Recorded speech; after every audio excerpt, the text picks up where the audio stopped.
नमस्कार. नीट रद्द होणार आहे की तिची व्याप्ती आणखी वाढणार आहे? एकाच वेळी येणाऱ्या ह्या दोन अगदी वेगळ्या बातम्यांमुळे भारतातल्या लाखो विद्यार्थ्यांमध्ये प्रचंड गोंधळ उडालाय. तर आजच्या या विश्लेषणामध्ये आपण हा सगळा गोंधळ दूर करून एक स्पष्ट चित्र बघणार आहोत आणि समजून घेणार आहोत की वैद्यकीय प्रवेश परीक्षांचं नेमकं भविष्य काय आहे. आणि हाच तो प्रश्न आहे जो आज प्रत्येक विद्यार्थी आणि त्यांच्या पालकांच्या मनात आहे. वर्षानुवर्ष चालत आलेली ही प्रचंड तणावाची हाय स्टेक परीक्षा पद्धत खरंच कायमची बदलणार आहे का? चला याच प्रश्नाचं उत्तर शोधायला सुरुवात करूया. आज आपण या 5 महत्त्वाच्या मुद्द्यांवर नजर टाकणार आहोत. आधी बघूया की परीक्षेचा हा प्रेशर कुकर का बनलाय. मग बघूया SAT शैलीचा नवीन प्रस्ताव काय आहे.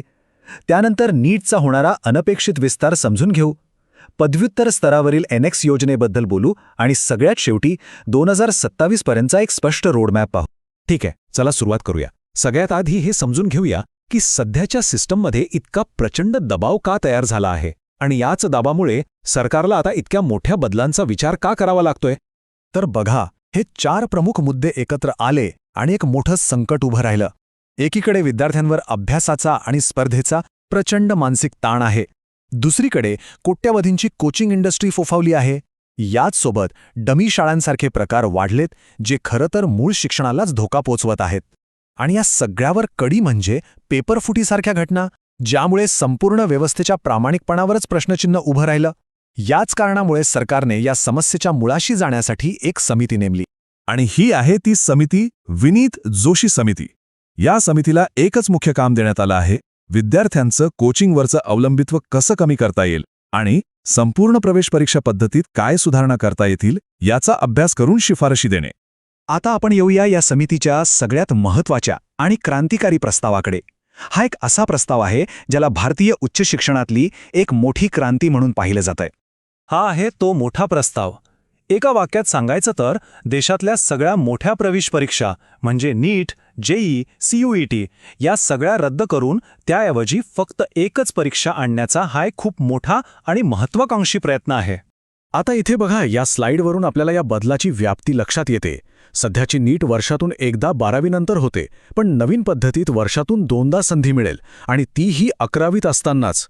सध्याच्या परीक्षेत फिजिक्स, केमिस्ट्री, बायोच्या ज्ञानावर भर दिला जातो, तर नवीन पद्धतीत तुमच्या विश्लेषणात्मक कौशल्यांवर जास्त भर असेल.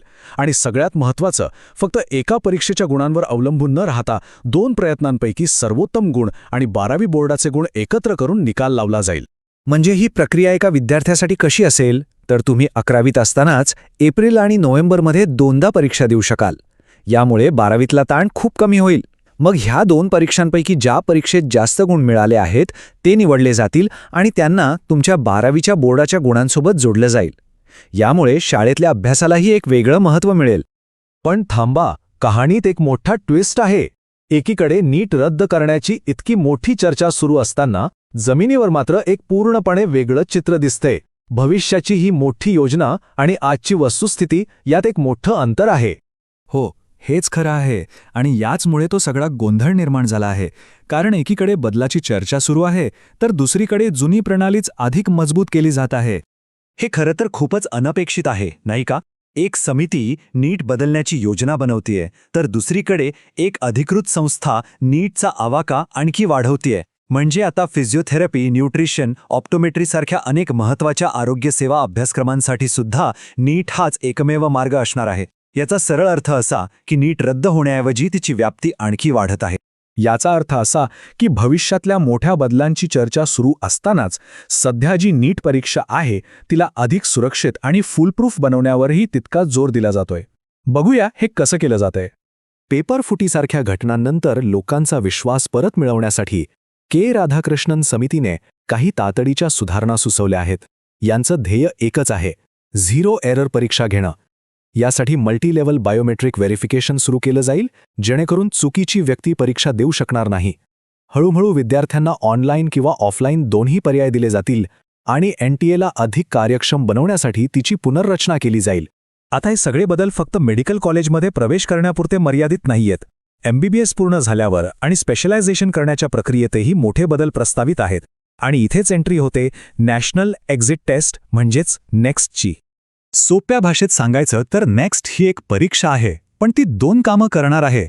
एक, MBBS पूर्ण झाल्यावर डॉक्टर म्हणून प्रॅक्टिस करण्याचा परवाना मिळवण्यासाठी ही परीक्षा पास करावी लागेल.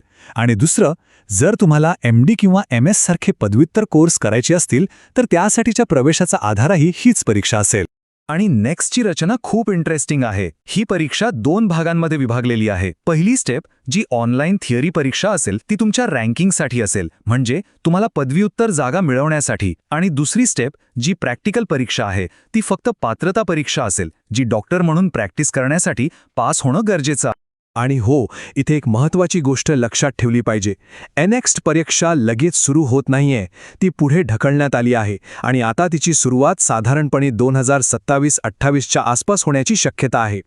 ही वेळ इतर बदलांच्या वेळेसोबत जुळणारी आहे. ओके, आत्तापर्यंत आपण बरीच वेगवेगळी माहिती बघितली. थोडा गोंधळी झाला असेल. चला, आता हे सगळं एकत्र करून एक सोपी आणि स्पष्ट टाईमलाईन बनवूया, जेणेकरून नेमकं काय आणि केव्हा घडणार आहे याचा सगळ्यांना अंदाज येईल.